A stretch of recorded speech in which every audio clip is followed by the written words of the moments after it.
ગ્રંથમાં છે એ સિવાયની કે કેટલી અપ્રગટ ચર્ચા લીલા હશે એ આપણે જાણતા નથી, પરંતુ આવી અશક્ય વસ્તુઓને પણ શક્ય કરવા માટે ભગવાનનું અવતરણ થયું.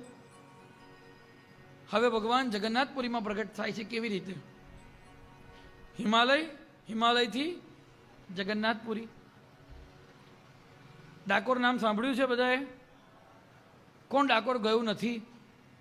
જો પેલા બા હાથ ઊંચો કરતા કરતા લઈ લીધો. બધા ડાકોર ગયા છો? ડાકોરની અંદર એક તપસ્વી રહેતા હતા. જો નથી ગયા તો આપણું દુર્ભાગ્ય છે. નથી ગયા આપણું દુર્ભાગ્ય છે. ડાકોરમાં એક તપસ્વી રહેતા હતા જે મૂળ મરાઠી હતા. એમનું નામ હતું અલવણી બુવા. એમનું નામ હતું અલવણી બુવા. અલવણી, લવણ એટલે મીઠું. જેમણે મીઠાનો ત્યાગ કર્યો છે તે અલવણી. એમણે 70 વર્ષ સુધી મીઠું ખાધું નથી, નમક. કેટલા વર્ષ સુધી? અલવણી બુવા મહાન તપસ્વી યોગી હતા. એ ડાકોરથી પગપાળા જગન્નાથપુરી યાત્રા કરતા ગયા. કેટલા મહિનાઓ થયા હશે વિચાર કરો. જગન્નાથપુરી પહોંચ્યા, ભગવાન શ્રી જગન્નાથજીના દર્શન કર્યા. ત્યાં કોઈ ચિત પરિચિત નથી. એમની જોડે 2 વ્યક્તિઓ હતા એમની સેવામાં. અચાનક જગન્નાથપુરીની અંદર એમને વ્યાધિ લાગવું પડ્યો, રોગ લાગ્યો. શરીર એકદમ અસ્વસ્થ થઈ ગયું, અશક્ત થઈ ગયું. ગરીબીનો સમય, પાસે કોઈ કહેવાવાળું સ્વજન નથી. જોડે જે 2 જણ હતા તે પણ અશક્ત થઈ ગયા, એ પણ રોગિષ્ઠ થઈ ગયા. 7 દિવસ સુધી એક જગ્યા પર પડી રહ્યા. ખાવાનું મળ્યું નહીં, કોઈ પાણી આપવાવાળું નથી છે. ભક્ત અંતમાં બસ હવે માત્ર દત્ત ભગવાનને પોકારું. કેમ? તો કે મેં મારા ગુરુજી જોડે જાણ્યું હતું કે એકમાત્ર સ્મર્તોગામી દેવ છે. ભક્તોના સંકટ જોઈ સ્મરતા આવે છે ધાઈ, એવો કો બીજો દયાળ દત્ત એક અવધૂત. હું ભગવાન દત્તનું સ્મરણ કરું, એમને પોકાર કરું. મારા ગુરુજીએ કહ્યું છે કે સ્મર્તગામી છે, સ્મરણ કરતાની સાથે પ્રગટ થાય છે. હવે મરવાનું જ છે, શરીર છૂટવાનું જ છે. 7 દિવસ સુધી ખાવાનું ના મળ્યું હોય તો કદાચ રહી શકાય, પણ પાણી વગર કેવી રીતે રહેવાય? એક ડગલું ચાલવાની એમનામાં શક્તિ રહી નથી. એમની જોડેના 2 જણ છે, એમની પણ એટલી જ ખરાબ હાલત છે.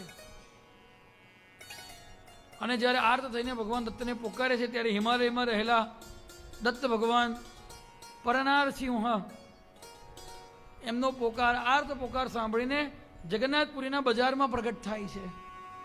ભવ્ય દિગંબર આજાન બાહુ મૂર્તિ છે.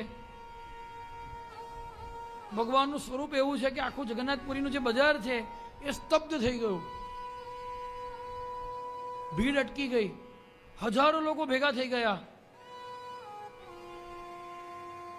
6.5-7 ફૂટની ભવ્ય દિગંબર મૂર્તિ.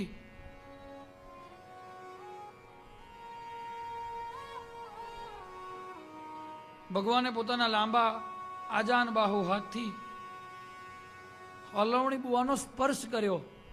સ્પર્શ કરતાની સાથે જ એમનું શરીર એકદમ સ્વસ્થ થઈ ગયું. રોગના બધા ચિહ્નો ગાયબ થઈ ગયા અને થોડીક સ્ફૂર્તિ આવી. એમની સાથે જે 2 જણ હતા એમને પણ ભગવાને સ્પર્શ કર્યો. સ્પર્શ કરતાની સાથે એમનો રોગ તત્કાળ નષ્ટ થઈ ગયો. કોઈ ઔષધિની જરૂર ના પડી. લોકોની સામે ત્યાં આગળ એક નાનો સરખો મહેલ તૈયાર થઈ ગયો, પ્રગટ થઈ ગયો. એ મહેલની અંદર અનેક પ્રકારની ખાદ્ય સામગ્રી છે, અનેક પ્રકારના ઉત્તમ પ્રકારના રસ છે પીવા માટે.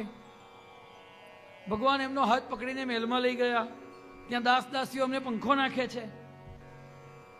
અને આ લોકો કેટલા દિવસના ભૂખ્યા હતા, 7 દિવસના. એ લોકો થોડુંક જમ્યા. ચારે બાજુ હાહાકાર થઈ ગયો. જગન્નાથપુરીમાં કોઈ સિદ્ધ યોગી પ્રગટ થયા છે.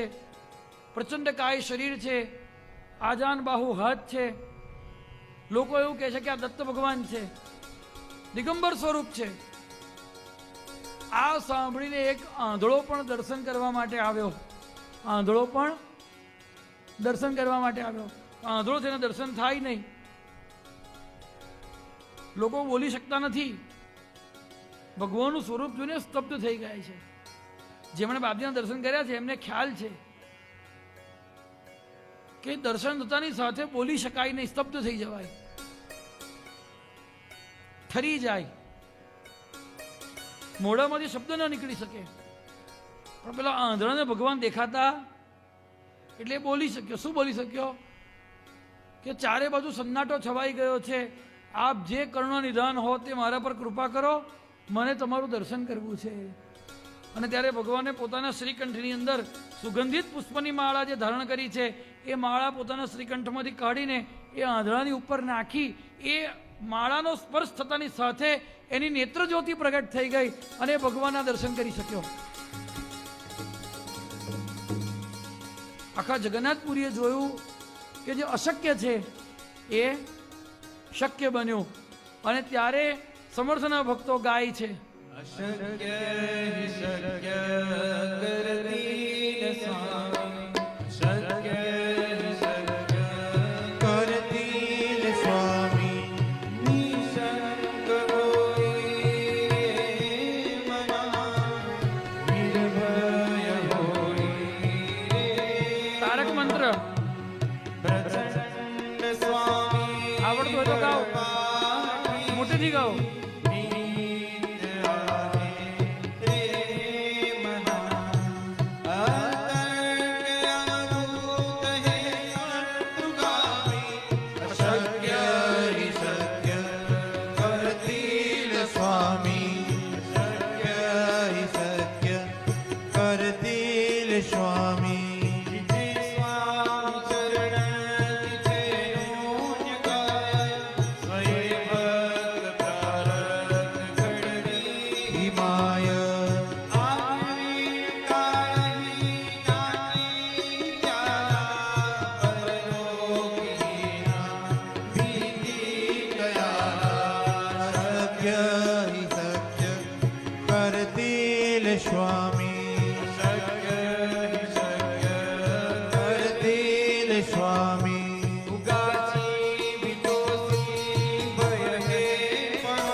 જ્યારે જીવનની અંદર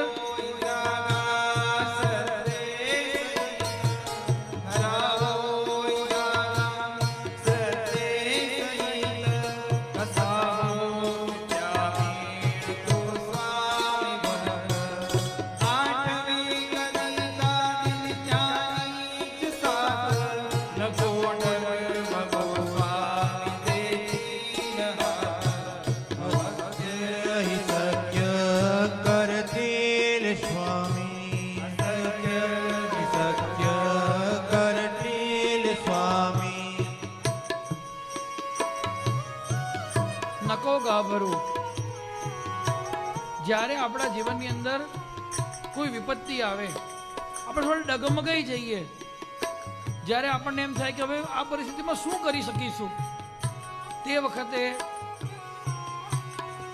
એક જ વાતનું સ્મરણ રાખવાનું છે. એક જ વાતનું future option, we've got it. રાખવાનું છે. એક જ વાતનું કે આ આવી પડેલી આપત્તિ, આ આવી પડેલી વિપત્તિ એ કંટ્રોલ કરવાનું કામ, એ પ્રોબ્લેમને સોલ્વ કરવાનું કામ મારાથી થઈ શકે એમ નથી.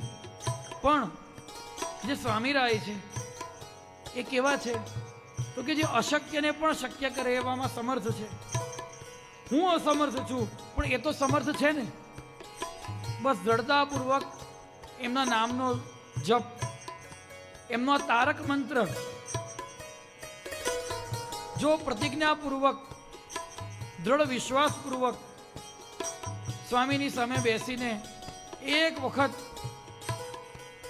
બે આંખમાંથી આંસુ સાથે જે આ તારક મંત્રનો પાઠ કરી જાય છે, એનું અશક્યમાં અશક્ય કામ તત્કાળ શક્ય કરવાનું સામર્થ્ય આ મહામંત્ર ધરાવે છે.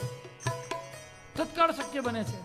આવો એક બે ભક્તોનો અનુભવ નથી, હજારો ભક્તો અક્કલકોટની અંદર આવે છે, એ તમામનો અનુભવ છે. શું અનુભવ છે?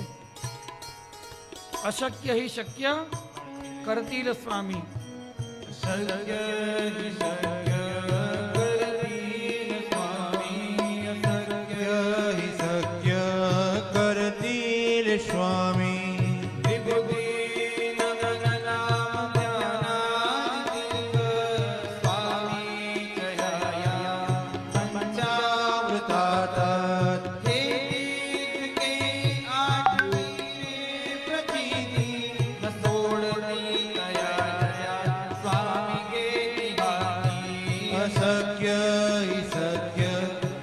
કરતી